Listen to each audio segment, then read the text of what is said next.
more consistency about it. I'm getting out of the way. So that's absolutely right. Where's Joe?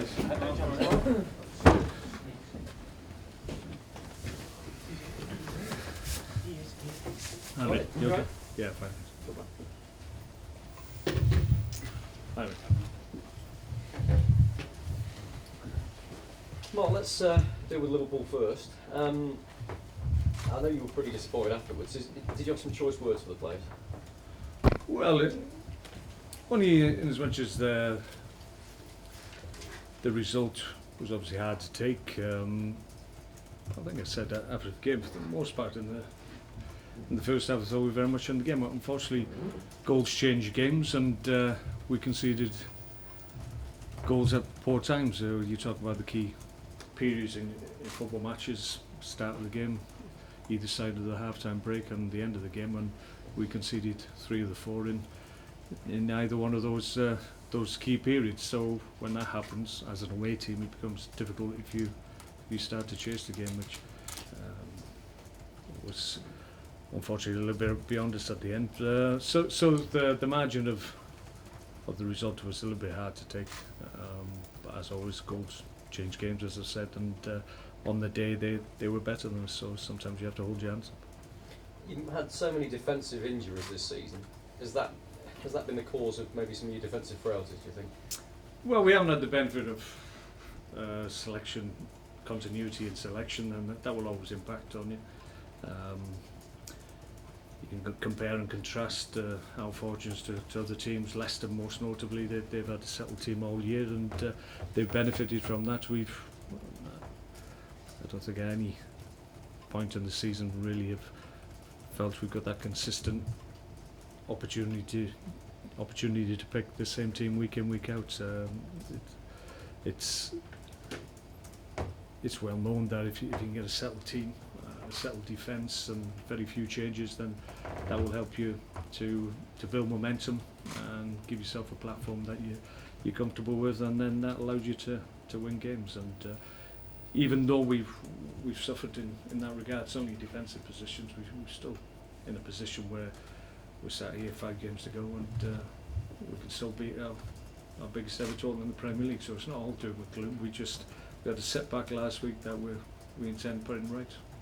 Yeah, I suppose it's the fact that you lost a 2-goal lead the week before. I think that's probably played on people's minds. They've forgotten about the run before. That's what happens. Yeah, absolutely. But no, I wanted to ask you about Eric Peters. There were these reports about a spat between the bench and him. I didn't see it myself. What happened? Well, it was just one of those moments in the games, and I've spoke to Eric about it since. It's not an issue, but on the day, I just felt his performance level wasn't quite where it needed to be, and that was the top and bottom of it, really. So as a manager, I've obviously the ability to make a decision in that regard, and on the day, I just felt, and at that moment in the game, it was the right decision. So we've talked it through. He understands my position, and I understand what he was trying to say on the pitch. So we move on. It's not an issue. It's just one of those things that happens in games. Did you have to remind him who the boss was? No, he knows who the boss is. Good man. Of course, he's not available this weekend. No, unfortunately not. Means you've got to juggle things again. What are your thoughts? Well, we're thankful that Ryan's come through the game, so he should be available. It's a little bit difficult. We're a little bit earlier in the week to give you a definitive answer in terms of injuries. We've got a slight concern on Mark Muniesa, so obviously that is an issue for us at the moment, where he just got a bang in training, and he hasn't trained since Monday. So we'll have to wait on him.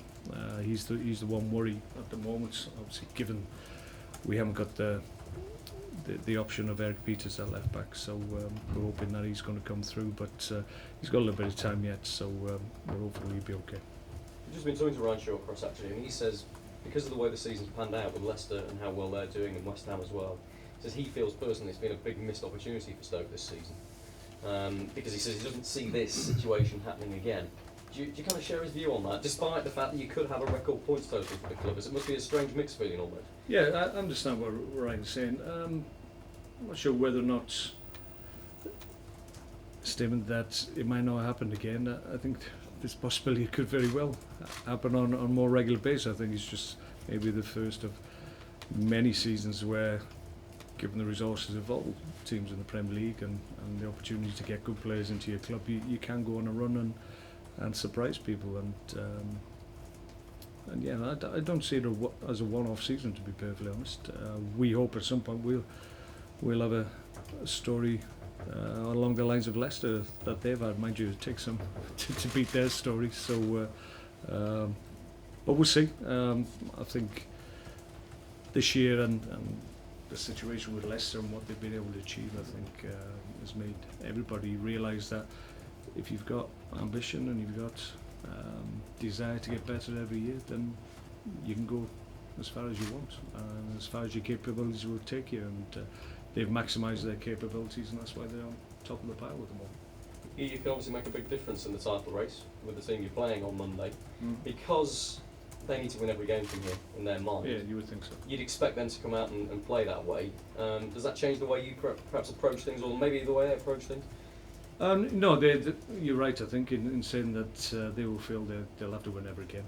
I think they're running out of games now, and Leicester, I think if they get their job done, irrespective of what Spurs do, they can do it themselves, which is, when you're at the top of the pile, that's what you want. You want your fate in your own hands, and that's certainly what they've got at the moment. But in terms of our game against Tottenham, I think they'll have to be positive. They'll have to try and win it, and I think that helps us.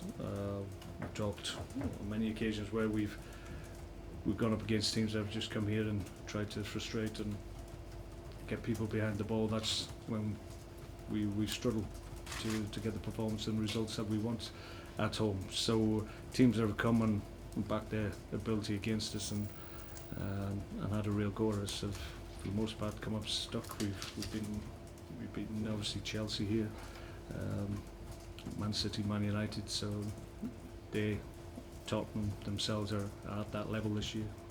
So if they're not consistent in all aspects of the game in terms of the defensive work, then they may well leave space for us. But in saying that, obviously they're an outstanding team and got a good work ethic, good individual talent, and you see when good players start to work hard, then they become very strong teams. So they're having a good season. They will feel this is a huge opportunity for themselves. So they'll have a real go. But like I said, we seem to do well against teams that are positive against us. So hopefully that's the case on Monday.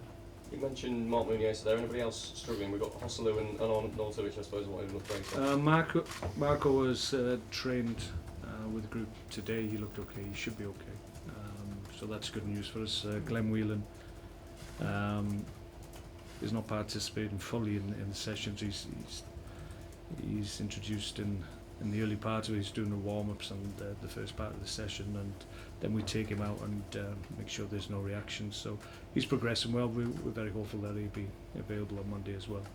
Apart from that, Mark Wilson is training fully, but he'll probably need a couple of weeks to get his fitness levels up. And apart from that, you've got the likes of Glenn Johnson and Johnny Walters. Obviously, we've had operations and they're not quite ready yet. Hosselu? Josh should be okay. Yeah, he was just ill before the game, so he was ill the night before, and that's why he didn't start against Liverpool. So he's free of that now, so he's available. Good man. Thank you. Okay. Hi Mark. Given the defeat you obviously had against Liverpool last week, is a positive result and a positive performance against Tottenham the main priority at the moment? Well, yeah, we're still in a situation where we can get the best points total in the Premier League that we've ever had as a team. So that's a challenge for us. We've got three home games and two aways. So we've got great opportunities to still achieve things this year. So that's our motivation, and we bounce back from defeats almost always. So fully anticipate that will happen again. It's a game that against the top level side, a side that, along with Leicester, have had the most productive season and most consistent seasons. They've lost fewer games than than everybody else, and that's why they're pushing Leicester so hard. So we'll give them real respect because their performance this season deserves it. But it won't faze us. We'll have a go. It's going to be a great night. It's a Monday night under the lights of the Britannians, so we're looking forward to it. It's important that we bounce back and make sure we finish strongly.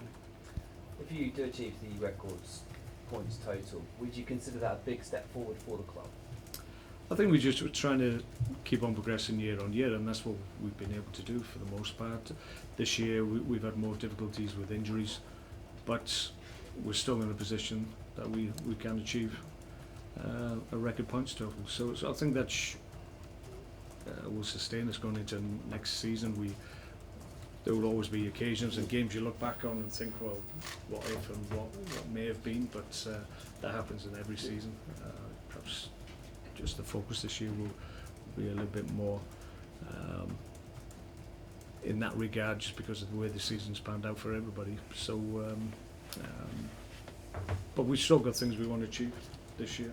Like I said, 5 games to go. We've got a real opportunity, and we want to finish the season in the right manner. Last weekend it wasn't what we were hoping for, but there was reasons behind that in terms of the strength and the capability of the team I was able to put out. But we'll be stronger on Monday.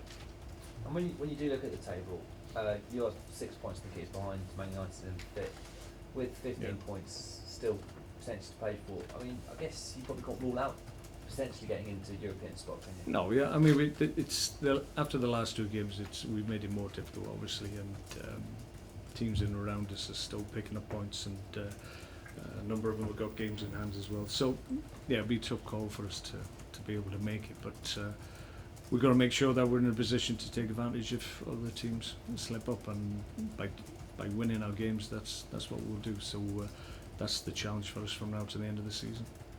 I know you've spoken about Spurs game with Rob a moment ago, but the pressure probably is more on them than it is on you, in the sense that they're fighting for that league title. Does that make things a little bit easier for you in some sense? Well, you can see it both ways. Obviously, pressure and dealing with pressure is something that the top teams have to deal with, and they have to come through the other side with positive results, and that's a challenge when you're at the top club. So they deal with that on a weekly, daily basis, so it's not something that should faze them. It shouldn't faze them as a club team or as individuals, but we know it can do, and pressure does affect players and individuals in different ways, both individually and collectively. So we can use that to benefit if we can create pressure and put them under pressure, both by the man of our performance and hopefully by maybe getting into a winning position. Then that will undoubtedly test them, and obviously, without a doubt, they're expecting a very difficult game. That I would imagine, when they look at the fixtures they have remaining. Stoke away is a difficult fixture for them. Thank you, Mark. Good luck. Okay. I'm just wondering what your thoughts are at the moment about the goalkeeper situation. Is Jakob likely to keep his place on Monday after the way things have gone in his first 2 games? Well, Jakob's had a run in the side, and we talked about obviously the game last week. Andy Quay goes through it as part of the review after games. So we discuss all elements of it. For the most part, I've been pleased with what he's done. He's a young keeper. He's learning about the Premier League. Similar situation with Jack. When we give him his head, you have to experience it before you understand the intensity of the Premier League. So that's why it was right to give him an opportunity. I think some of the guys were talking about the time when Asmir Begovic started to get games in the Premier League at Stoke, and he had difficult games and games that didn't go quite to plan, but you see where he's come through. So a little bit of focus has gone on that position, but I'm quite comfortable with where we are with it. As always, I've got the benefit of good goalkeepers in the building, so if I decide to go and make a change, then I'm quite comfortable with that. But at the moment, Jakob needs the experience, needs the opportunity to play.